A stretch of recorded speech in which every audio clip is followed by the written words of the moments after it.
গতকাল রাজবাড়ীতে কবর থেকে লাশ তুলে পুড়িয়ে ফেলার ঘটনা অনেক বেশি আলোচিত হয়েছে।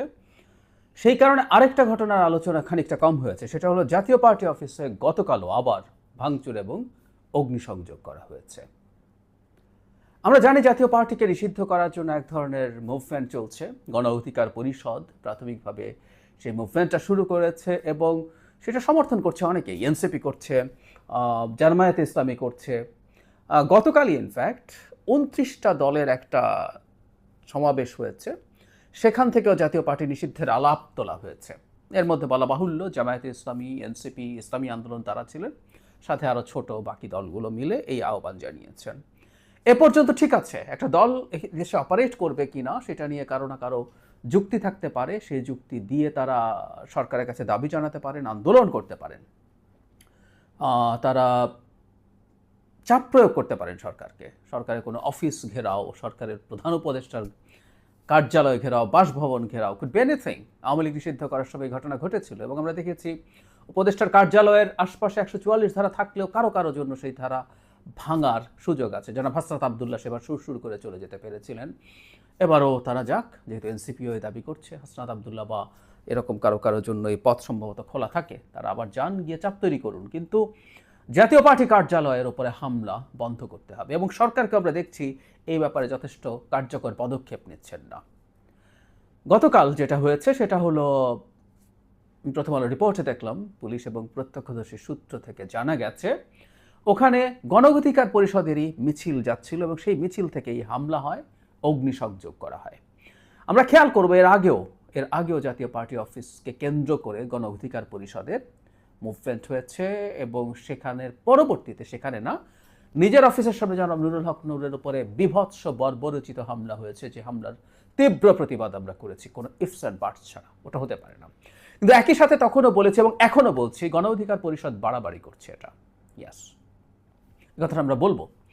জাতীয় পার্টি নিষিদ্ধ করা নিয়ে তাদের দাবি থাকতে পারে, সেই দাবির জন্য আবারও বলছি বিভিন্ন জায়গায় তারা কর্মসূচি দিতে পারেন, কিন্তু এসব হামলা ভাঙচুর দেশের একটা অ্যানার্কি তৈরি করারই চেষ্টা বলে আমি মনে করি। এবং আমরা রিসেন্ট সময় একটার পর একটা ঘটনাকে যদি একত্র করি, সেক্ষেত্রে গণ অধিকার পরিষদকেও এর দায় নিতে হবে। আমরা কাগজে কলমে ধরে নিলাম যে জাতীয় পার্টি নিষিদ্ধ হয়ে গেল বা আওয়ামী লীগের মতো কার্যক্রম নিষিদ্ধ হলো এবং তাকে আইসিটিতে বিচার করতে নেওয়া হবে, তারপরও কি তার কার্যালয় ভাঙা যায়? উত্তর হচ্ছে যায় না। এবং আমি খুব অবাক হই, জাতীয় পার্টি অফিসকে কেন্দ্র করে এই ঘটনা ঘটার পরও সরকার সেখানে অনেক কিছু পুলিশ ছিল শুনেছি, মানে পত্রিকায় দেখেছি, কিন্তু অ্যাডেকুয়েট ছিল না। এখানে কে কেন্দ্র করে যে একই রকম ঘটনা ঘটতে পারে, সরকার তো এগুলো বুঝতে হবে। সরকার যে জিনিসগুলো ঘটতেই পারে সেই জিনিসগুলো সামাল দিতে পারছে না, সেগুলোর জন্য প্রস্তুতি রাখছে না। জাতীয় পার্টির যেদিন ঢাকা কার্যালয়কে কেন্দ্র করে ঝামেলা হলো, সেদিন সারা দেশে জাতীয় পার্টি কার্যালয়গুলো নিরাপত্তা বাড়ানো দরকার ছিল, কিন্তু আমরা দেখি পরদিন বহু জায়গায় জাতীয় পার্টি কার্যালয় ভাঙচুর করা হয়েছে, মূলত গণ অধিকার পরিষদের কর্মীরা সেটা করেছেন। এখানেও একই রকম পরিস্থিতি দাঁড়ালো। তাহলে সরকার আসলে করছেটা কি, এই প্রশ্ন আমরা করতে পারি। সরকারের উচিত ছিল এই দলটা যেহেতু নিষিদ্ধ হয়নি, তার যাবতীয় অধিকার নিশ্চিত করা। আর আবারও বলছি, নিষিদ্ধ হলে ওর কার্যালয় ভাঙচুর এবং সেটা আগুন লাগিয়ে দেওয়া যাবে না। আমরা গতকালের এই যে লাশ তুলে পুড়িয়ে ফেলার ঘটনার সাথে এইটাও যদি যোগ করি, বাংলাদেশকে একটা কেওটিক অবস্থার মধ্যে নিয়ে যাওয়ার পরিকল্পনা চলছে। যারা নির্বাচন বানচাল করতে চান, নিজের পক্ষে পিছিয়ে দিতে চান, অথবা ওই যে বলছে একটা চাপ প্রয়োগ করে বিএনপির কাছ থেকে লেভারেজ আনতে চান, তারা দেশে একটা কেওস তৈরির চেষ্টা করছেন। It's very clear. গণ অধিকার পরিষদের কাছে আমাদের আহ্বান থাকবে, এই দলটাকে আমরা দীর্ঘদিন থেকে চিনি, জানি, দলে যারা নেতৃত্বে আছেন তাদেরকে জানি, যারা ব্যক্তিগতভাবে চিনি না চিনলেও আমরা তাদেরকে দেখেছি, তারা শেখ হাসিনার বিরুদ্ধে দুর্দান্ত লড়াই করেছেন 2018 সালে কোটা বিরোধী মুভমেন্টের সময়। পরবর্তীতেও তাদের গুরুত্বপূর্ণ লড়াইয়ের ইতিহাস আছে। কিন্তু এখন এই ঘটনাগুলো দেখে মনে করার কারণ আছে যে তারা কাউকে দিয়ে ব্যবহৃত হচ্ছেন। যদি হয়ে থাকেন সেটা তাদের রাজনৈতিক সিদ্ধান্তের ক্ষেত্রে এক ধরনের হঠকারিতা হিসাবে আমরা দেখব এবং এটা খুবই ভুল কাজ তারা করছেন।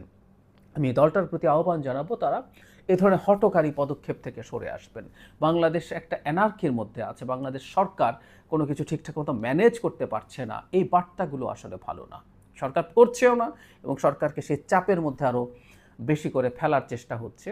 আমি মনে করি গণ অধিকার পরিষদের কোনোভাবেই উচিত হবে না এই ধরনের কর্মকাণ্ডের সাথে নিজকে জড়িত করা। এটুকু বলে আবারও শেষ করি, তাদের দাবি থাকতেই পারে। সেই দাবি গণ অধিকার পরিষদকে কতটুকু লেভারেজ দেবে জানি না, এই দাবি জামায়াতকে লেভারেজ দেবে। এখন গণ অধিকারের এই দাবি জামায়াতের পারপাস সার্ভ করছে সবচেয়ে বেশি।